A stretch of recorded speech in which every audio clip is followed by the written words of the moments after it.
Logic niyan, boy. Jollibee. Oh. May halong gluten eh.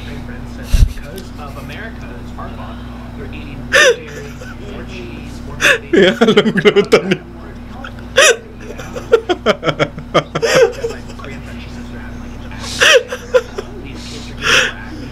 Yun. Hindi na tama yung content. Pinopromote yung gluten eh.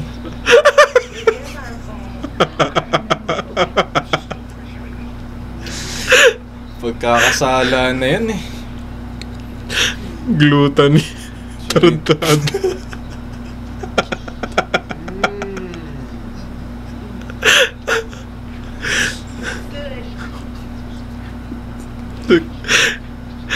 Gaga talaga. Gluten. Jollibee na may halong gluten eh. Kasalanan na ba yan, boy? Oh, Bakit? sinabi na sa Bible yan, sobrang pagkain. Alam mo, kumakain ka, okay lang. Pero pag sobra-sobra na, gluten na yan. Malay mo, wala naman sakit. Healthy pa rin naman. Kung kilala mo yan, si Nico. Dami nang na ano yan, pumipitik-pitik na bigla yan eh. No, hospital na. Oo. Kagi, ganyan kataba si ano. Mas eh. Ganyan na rin yung ulo. Eh, magbanggit ng pangalan ng iba.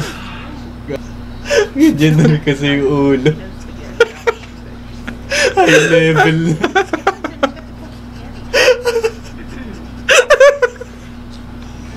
Sagarid na rin yung ano. Ulo lang mabigat na eh.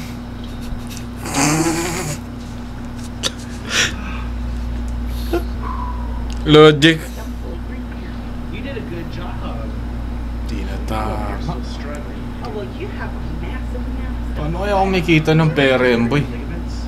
YouTube yan eh. Ang daming views niya, no? Yung babae? Oh. Di ba guess na lang yan? Ito talaga ako kumikita dyan. Hindi, syempre, hindi naman ako ano sa body shaming. Ayoko rin namamahiya ng ano, katawan ng tao. Pero kasi kung iisipin mo talaga, ang hirap na gumalaw niya. Ikaw nga, nahihirapan ka na sa ganyang bigat mo eh. Yan pa kaya. Pero andyan naman sila masaya. Buhay naman nila yan. Pero kung pa sa paningin ko, parang ano, ang hirap mabuhay na masaya ng ganyan.